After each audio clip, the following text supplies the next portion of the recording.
নিখোঁজের 7 দিন পর বাড়ির কাছ থেকে শিশু মুনতাহার মরদেহ উদ্ধার করা হয়েছে। রোববার ভোর 4টার দিকে মুনতাহার নিজ বাড়ির পুকুরে শিশুটির হাত পা বাঁধা মরদেহের সন্ধান পাওয়া যায়। এ ঘটনায় মা মেয়ে সহ 3 জনকে আটক করেছে পুলিশ।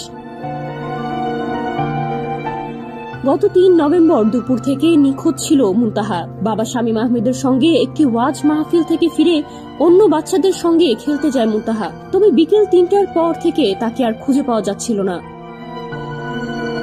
শিশুটির খোঁজ দিতে ফেসবুকে পোস্ট দিয়েছিলেন অনেকে, তবে পরিবার দাবি করে আসছিল পরিকল্পিতভাবে অপহরণ করা হয়েছে মুনতাহাকে।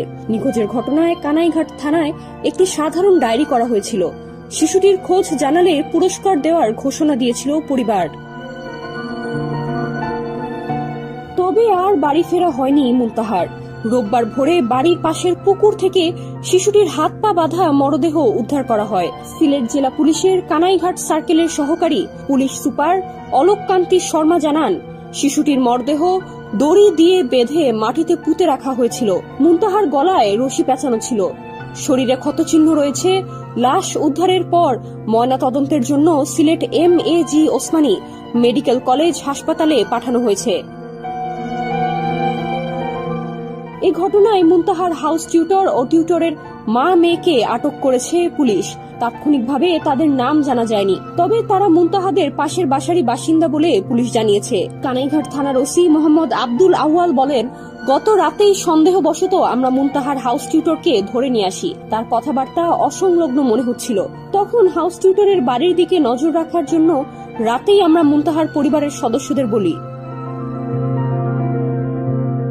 জানা যায়, ভোরের দিকে মুনতাহার পরিবারের সদস্যরা দেখতে পান বাড়ির পাশের একটি ছড়ার মাটি খুঁড়ে মুনতাহার মরদেহ পাশের পুকুরে ফেলে দেন ওই হাউস টিউটরের মা।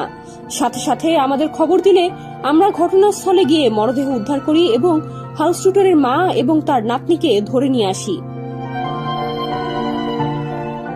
ওসি বলেন, আমাদের জিজ্ঞাসাবাদে হাউস টিউটর ও তার মা মুনতাহাকে হত্যার কথা স্বীকার করেছেন। তবে কি কারণে হত্যা করা হয়েছে তা এখনো জানা যায়নি। এ ব্যাপারে তদন্ত চলছে। নুসরাত জাহান, ডেস্ক রিপোর্ট, সমকাল।